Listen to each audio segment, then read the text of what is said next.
Donc, bonjour, bienvenue pour cette nouvelle saison et ce nouveau numéro des interviews des légendes.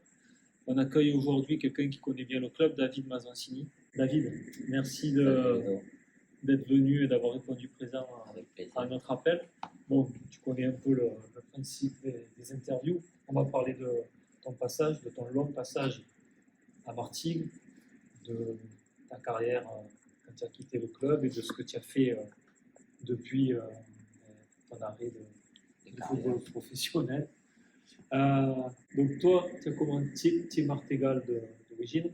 Alors, je ne suis pas né ici, moi, mais en fait, mon papa a été muté quand j'avais 4 ans. Donc, j'ai commencé, moi, en poussin au FCM, et jusqu'à l'épopée que tout le monde connaît, cette fameuse montée, ces 3 années en première division.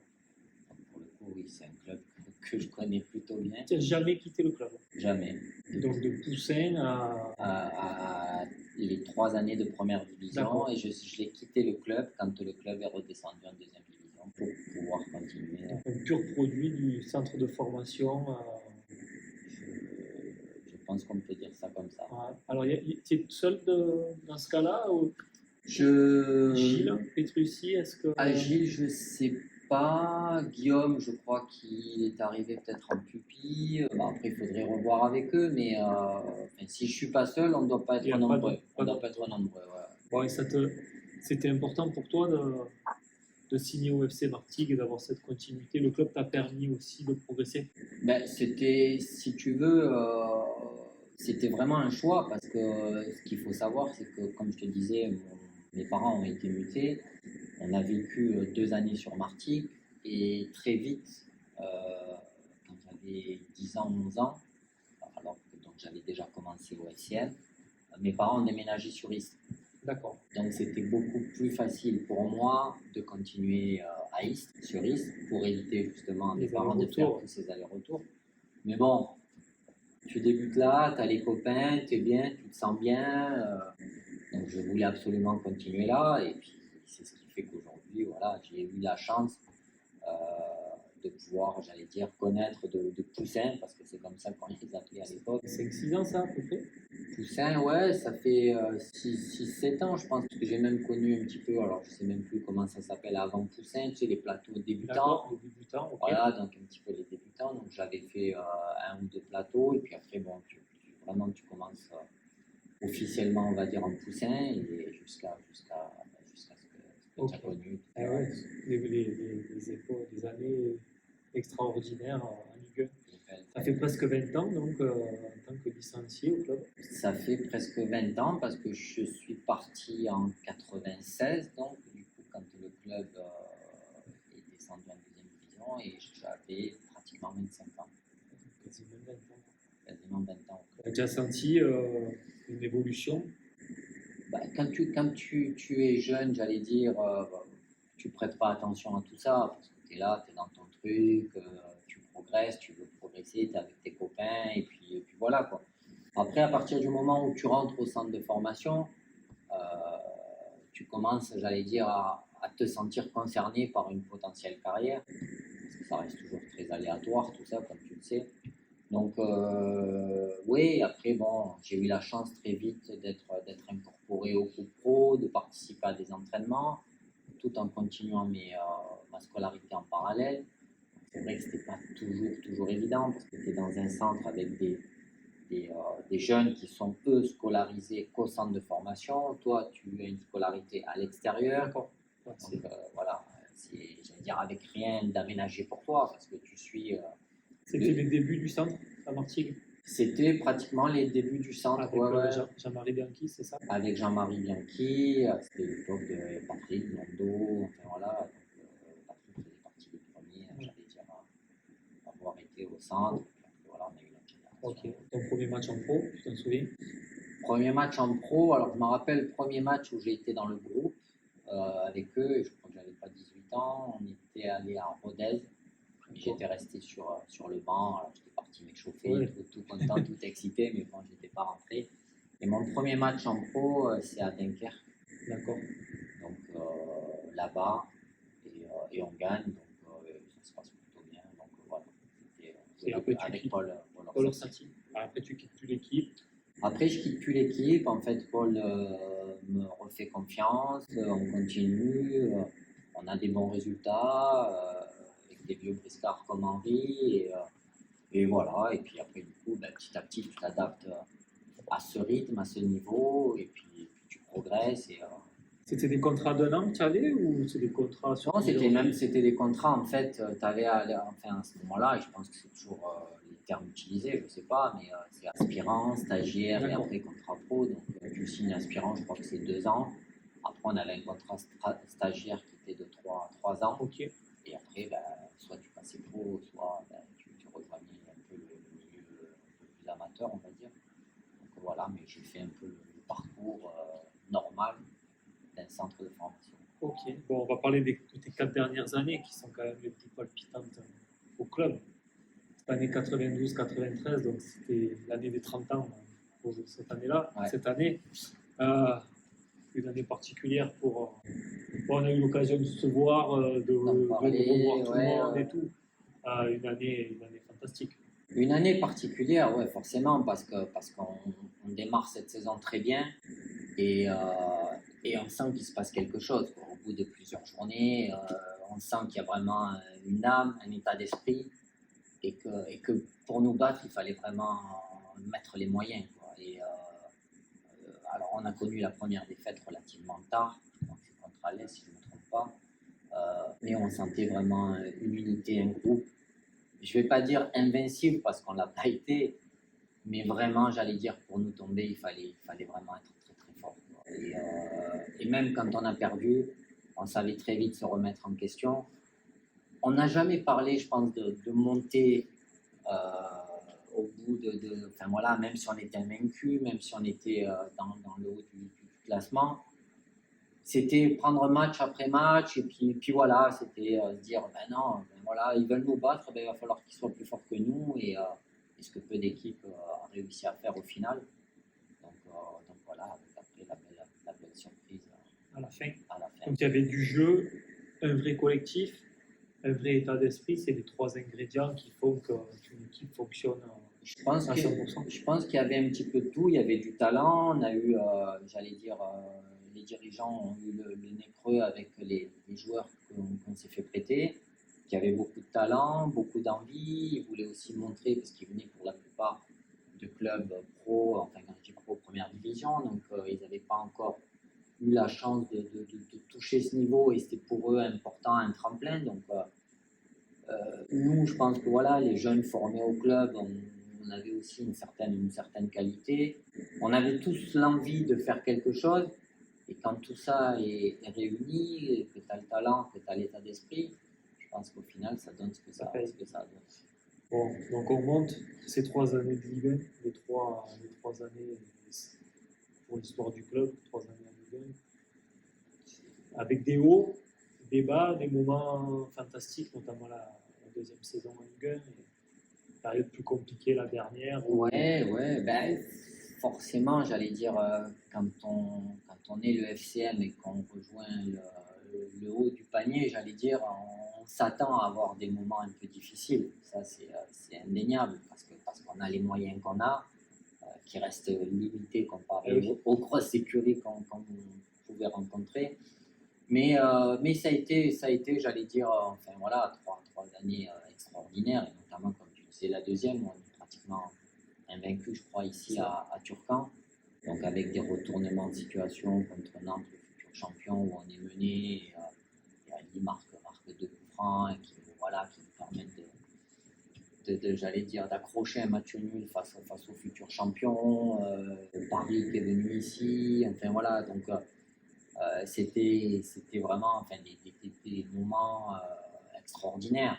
Quand tu joues et que tu atteins le niveau professionnel, tu aspires à connaître ces moments-là, jouer chez toi dans un stade plein, et ça l'était dans ces matchs-là, que ce soit Paris, Nantes, ou Marseille, quand on les a rencontrés après, je crois que c'était le match où on perd 3-0, donc c'est la de Sonny Anderson marque. Voilà.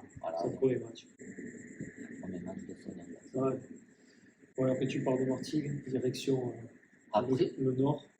direction le nord. Après, je pars de Martigues parce que j'ai l'opportunité, la chance de pouvoir continuer en première division. Ça se refuse pas, après tout. Ça se fait, je veux dire, on Si on fait. te sollicite, que tu as le niveau. Exactement, exactement. On fait une carrière et je pense, comme on disait au tout début, avoir fait 20 ans, tu as fait un peu le tour de la question, j'allais dire. Donc, l'opportunité m'était donnée de pouvoir continuer. Je l'ai fait. Les choix après discutent parce que j'avais plusieurs options. Le Havre n'était pas la, la plus glamour, on va dire, des options, mais René Exbraya, le coach qui était à Martigues, était parti là-bas et Tu suivais le coach. il avait insisté pour que je vienne et je pense que voilà, j'ai suivi et ça a été peut-être la facilité pour moi que de suivre. Après, j'aurais pu me mettre un petit peu, j'allais dire, en difficulté, aller dans des clubs qui jouaient l'Europe, qui avaient une Coupe d'Europe derrière, tu vois. Donc, c'est comme ça. C'est les choix de l'époque. Et puis tu redescends. je redescends. Dans le sud, pas à Martigues. Non, ouais, alors pas très loin, à Cannes, où on a un groupe de jeunes extraordinaires avec Sébastien Frey qui fait la carrière qu'on connaît à Cannes, à l'Inter de Milan, Jonathan Zebina qui va à la Juve, Patrick Barul qui joue à Lens, Michael Marsiglia qui fait un petit tour par l'Olympique de Marseille et Strasbourg notamment. Et on était entouré par certains anciens alors, qui doivent te parler, comme Marco Grassi, qui était, voilà, qui a fini pratiquement même un attaquant qui avait été à Rennes, un attaquant suisse qui était à Rennes.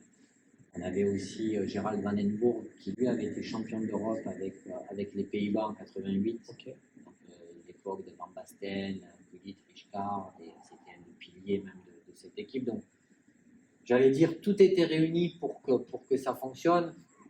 Le seul problème, entre guillemets, c'est que c'est Cannes et que la tentation est grande. Quand tu es jeune, si tu ne sais pas dire non, ça devient très vite compliqué. Et je pense que c'est un petit peu ce qui nous a perdu. Il y avait le fossé entre les joueurs qui avaient, j'allais dire, déjà se passer cette carrière et ces jeunes qui débutaient, qui avaient énormément de talent. Ça a eu du mal à matcher parce que c'était beaucoup d'étrangers d'un côté, beaucoup de jeunes de l'autre. Donc finalement, ça se termine par un échec et une relégation. Et on descend. Donc, tu traverses après, tu vas à Bastia. Après, je vais à Bastia parce que là, pareil, on me donne l'opportunité de continuer encore en première division. Donc, ce que forcément on fait et on valide. Et voilà, Eric était déjà là-bas. Fred aussi, Fred était déjà là-bas. Steph, je pense qu'il a dû arriver peut-être la même année que moi. Je ne suis pas sûr qu'il soit arrivé avant, peut-être. Après, je sais qu'il y a Franck Matteo aussi qui était à l'équipe. Donc, pas mal de Martego là-bas. Enfin, voilà. C'est pas mal quand même d'aller jouer encore ça, Bastia. Il y a pire. Après, tu pars loin. Après, je pars loin parce que notamment, enfin voilà, j'avais une relation un peu conflictuelle, on va dire, avec Antonetti. C'était pas, enfin voilà, pas forcément, donc ça devenait compliqué aussi pour moi, avec un avenir un peu bouché, on va dire, à Bastia. Et donc là, j'ai des opportunités de l'étranger, la Chine notamment, que je rejoins en 2001. Pas mon premier choix, on va dire, parce que voilà, je pensais que je pouvais encore évoluer au plus haut niveau, même en France, voire à l'étranger, mais les conditions n'étaient pas réunies, c'est-à-dire que le club Bastia demandait un transfert qui évoluait sans cesse, donc à un moment donné, c'est devenu compliqué. Et quand je me dis, voilà, il faut jouer. Il faut à un moment donné, il faut aller jouer. Et puis il y a eu des opportunités de l'étranger, il y a eu le Mexique, il y a eu la Chine. Et puis après, enfin, voilà, j'ai rencontré un représentant du club chinois. Financièrement, on ne va pas se le cacher, c'était des propositions très intéressantes. Donc voilà, Banco, allons-y, puis on verra ce qui arrivera. Le Qatar, un peu l'Espagne. Alors, pas l'Espagne, c'est ce qui est marqué un petit peu de partout, mais j'ai failli signer en Espagne, effectivement, notamment quand Zizou était au Real. Et en fait. Il avait un petit peu parlé même de moi au club de Las Palmas, où je devais signer. Je suis allé là-bas passer quelques jours et j'ai rencontré des joueurs, tout ça, qui m'ont déconseillé vraiment même de signer. Ah ouais, d'accord. Parce qu'ils m'ont dit, écoute, le cadre est super et tout, sauf qu'on n'est jamais payé, ça fait 4 mois, 5 mois qu'on attend Oui. notre salaire, donc après tu fais comme tu veux t'engager dans une galère, bienvenue chez nous. Oui, ça Sinon, fait voilà, réfléchir. si tu as autre chose, d'autres opportunités, regarde à deux fois avant de t'engager, quoi. Donc finalement, l'Espagne, voilà, ça s'est pas fait, mais ça a été Chine, 2 années au Qatar. Là, enfin, c'est l'époque où ils ont fait venir les anciennes stars, j'allais dire. J'ai eu la chance de pouvoir côtoyer les Pep Guardiola, Fernando Hierro, Gabi Batistuta, Caniggia, Effenberg, Basler, enfin. Oui. Les gros noms de l'époque. Les gros noms de l'époque, Pep Guardiola, enfin, on me disait que j'ai eu la chance de côtoyer aussi, et lui d'ailleurs est parti au Mexique après. Et après ces 2 années, là je commence à se faire sentir, on va dire. Et j'ai une opportunité pour aller à Bahreïn, pas très loin. Autant essayer de faire durer le plaisir tant qu'on peut. J'ai fait une année supplémentaire là-bas, à Bahreïn. Ok, bon, et après, tu as failli revenir ici. Après, j'ai failli revenir ici. Ça a été. Je sais pas si ça a été mal perçu, ou je sais pas en fait ce qu'il en est réellement, mais le président de l'époque, en tout cas, n'a pas souhaité donner suite. C'est comme ça, c'est son choix, on va le respecter. Tu vas à Orléans. Et je vais à Orléans parce que j'ai un pote qui, lui, va là-bas en tant que directeur sportif et qui me dit, écoute, c'est sympa, on a de bons jeunes, si tu pouvais les encadrer, il y a vraiment de quoi faire et tout. Et ça a duré un moment parce qu'en fait, je suis revenu de Bahreïn au mois de juin et puis dès le mois de juin, il a commencé à me solliciter. Et puis pour moi, ça veut dire qu'il revenait de l'étranger, aller à Orléans, c'était repartir à l'étranger. Ouais. Autant d'heures de route que ce que je pouvais mettre pour aller au Qatar, donc c'était un peu compliqué. Et pas spécialement mon premier choix non plus. Et toujours pareil, t'espères des choses, des opportunités. J'avais d'autres contacts, mais pas plus que ça. On n'a jamais réussi à concrétiser pour différentes raisons. Et finalement, lui continue de m'appeler et voilà, d'insister. Et finalement, en novembre, je me dis, écoute, on va passer 5 mois, 6 mois là-bas.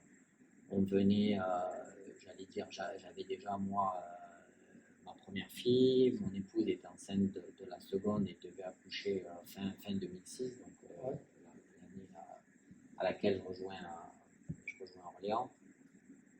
On dit, écoute, on va passer 5 mois là-bas et puis après on verra. Au moins, ça va me donner du temps de réfléchir et de voir un peu ce qu'on va faire. Et finalement, j'atterris à Orléans. Ça se passe plutôt bien parce que le club a en mauvaise posture et puis avec beaucoup de joueurs de qualité sur le terrain, beaucoup de jeunes. En fait, mon rôle, il a juste été là, j'allais dire, de faire en sorte que les gars prennent conscience de leur qualité, prennent confiance en eux, essayer d'être le lien entre ces deux générations. Et puis finalement, ça s'est super bien passé, les résultats sont arrivés, on fait un parcours top en Coupe de France où on arrive en 16e de finale, je crois, ou 8e de finale. Enfin. Et donc c'était voilà, et j'ai prolongé mon aventure à Orléans 2 années de plus. Donc au final, voilà, je suis resté là-bas jusqu'à la fin De ta carrière de ma sportive. carrière sportive. Bon, tu as vécu un bon moment, on l'évoquait tout à l'heure, à Orléans. Après ta carrière sportive, tu t'es lancé directement dans ton projet événementiel ou le terrain te manquait, tu as peut-être cherché à prendre un club d'entraîneur chez les jeunes? Non, j'ai jamais cherché et encore aujourd'hui, être entraîneur, ça n'a jamais été quelque chose qui m'attirait, qui m'attire toujours pas d'ailleurs. Mais tu te poses beaucoup de questions. Alors j'ai eu le temps de réfléchir, j'ai passé un diplôme de management du sport, donc voilà, tu as un peu plus de bagages qui te permettent, parce que le football, on va pas se voiler la face, c'est la chose qu'on connaît quand même le mieux quand tu as passé autant d'années. Donc voilà, tu te cherches un peu, tu sais pas trop. Il y avait un des partenaires qu'il y avait plusieurs sociétés dans le bâtiment qui me disaient non mais moi je veux que tu restes ici, tu restes, tu restes à mon contact. Alors donc je reste un peu avec lui, mais bon le bâtiment c'est pas mon milieu, et c'est pas mon domaine. Donc voilà, alors tu le remercies de sa gentillesse et de la confiance qu'il peut t'accorder, mais c'est pas le truc. Et puis comme j'avais l'idée, et on m'avait soumis cette idée d'organiser mon jubilé, en fait, j'ai, par la force des choses, on va dire, créé une structure. Et en fait, ça a été le début de l'aventure et de ma nouvelle vie. Avec un jubilé donc, que tu fais ici, là. Avec Alors, pas sur cette pelouse, mais sur celle qu'il y avait avant. Celle qui était avant, et pas avec ce temps, avec un temps bien plus exécrable, on va dire. Mais voilà, c'était un bon moment de retrouver un petit peu, et puis voilà, de mettre aussi le FCM un peu à l'honneur, et puis le club qui m'a permis d'arriver où je suis arrivé. Donc voilà. Bon, et aujourd'hui, alors, on n'a plus trop parlé de toi sur les terrains, mais c'était normal. L'équipe de France, et avec ta société, tu as réussi à te faire un nom dans le milieu de l'organisation des compétitions, et avec l'Euro 2016 déjà, je crois. Ouais, c'est ça. Et dernièrement avec la Coupe du Monde. C'est ça. Alors je me suis pas fait de nom. C'est juste qu'après j'ai été sollicité par les deux différentes instances, l'UEFA en 2016 et la FIFA pour la Coupe du Monde au Qatar. Et en fait, tu sais, comme tout le monde, alors j'avais un parcours intéressant parce qu'en tant qu'ancien joueur, tu connais un petit peu, j'allais dire, les exigences du haut niveau. Et ayant une boîte un peu dans l'événementiel, tu sais aussi ce que le service veut dire et le service à apporter, que ce soit aux clients ou aux équipes. Donc on commence par l'UEFA, donc en 2016, l'Euro chez nous en France, où je suis sollicité et où je gérais le stade Vélodrome et le stade de Nice, plus 3 équipes qui étaient basées dans le sud. On avait l'Ukraine à Aix, la Turquie à Saint-Cyr et la Hongrie à Terre-Blanche. Et donc, si tu veux, moi, je naviguais un petit peu entre ces 3 équipes, m'assurer que tout allait bien et qu'ils n'avaient pas de besoins particuliers. Et puis, les jours de match, j'allais sur ces 2 stades. Donc, travail très, très prenant, mais vraiment, vraiment intéressant. Après, j'allais dire, avec l'équipe de France qu'on accueille à Marseille pour une demi-finale, j'allais dire, contre l'Allemagne, dans une ambiance extraordinaire. Et puis après, malheureusement, cette finale perdue. Et maintenant que j'y pense, ça va faire 2 finales perdues, du coup, avec celle que j'ai vécue en 2022. Ouais. Donc voilà, alors après, forcément, tu as une expérience. J'ai, j'allais dire, la chance d'avoir joué contre les nouveaux entraîneurs, Didier Deschamps. Et joué avec Franck Raviot aussi. Avec Franck Raviot qui était là. Guy, je l'ai connu en tant que coach adverse, on va dire. Après, tu connais, il y avait même Dragan Stojkovic à la dernière Coupe du Monde. Il y avait Walid Regragui avec le Maroc. Donc des gens de ta génération un peu plus jeune, voire un peu plus vieux, mais que tu as côtoyé à un moment donné, donc ça facilite forcément ton travail. Et puis voilà, donc après je bascule au Qatar en 2020, tout début 2021. Et tu passes, j'ai passé 2 années là-bas, voilà, pour une compétition qui a été je pense, un vrai succès. Ouais. Un vrai succès, une vraie réussite. Et je pense que les gens qui sont venus ont beaucoup apprécié et sont pas prêts de revivre la même chose, parce que la chance qu'on avait au Qatar, c'est la proximité des stades. Exactement, tu passais d'un stade à l'autre dans la journée. Moi, j'ai connu des personnes qui assistent à 3 matchs. D'accord. Quand tu sais que la prochaine aura lieu aux États-Unis, Canada, Mexique, c'est un peu plus compliqué. Je pense que tu verras beaucoup moins de matchs, si ce n'est d'avoir un avion privé et de partir dans tous les sens à la fin de chaque match, quoi. Donc voilà, mais bon, c'était une expérience. Ouais, vraiment top. Donc voilà, ça venait un petit peu, donc tu mets un petit peu ta société en sommeil parce que tu es pris par j'allais dire, l'organisation, ton taf dans une boîte qui est gigantesque, quoi. La FIFA, c'est quelque chose, une machine de guerre. Donc, voilà, es pris dans cette machine à laver et puis t'en sors quand la Coupe du Monde est finie. Voilà, mais ça reste des belles expériences. Le FCN, dans tout ça, c'est un club que tu suis toujours. Forcément, même à distance, on regarde un petit peu les résultats, on se renseigne, on suit un peu l'actualité, voir ce qui se passe. Donc on a vécu la saison dernière, j'allais dire, et puis malheureusement, comme tu disais, on a tous été réunis pour les 30 ans ici pour le dernier match de la saison et Sans sans le faux pas au moins de la semaine précédente, c'est la aujourd'hui, folie. voilà, ça aurait été la folie. Et puis on a vu un stade qui était pratiquement rempli et qui demandait qu'à exploser. Vraiment, ben voilà, On a toujours ce lien quand même entre le FCN et... Toujours, ben, j'habite toujours sur Martigues, donc forcément, On va te revoir à Turcan quelques fois dans l'année. on devrait me revoir quelques fois. Bon. David, merci beaucoup. Merci à Merci toi. de nous avoir accordé ce moment. Avec plaisir. À très bientôt. Tu reviens quand tu veux. À la maison. Voilà. À très bientôt. Merci bien. Merci. À la prochaine pour une prochaine interview au mois de septembre. Au revoir.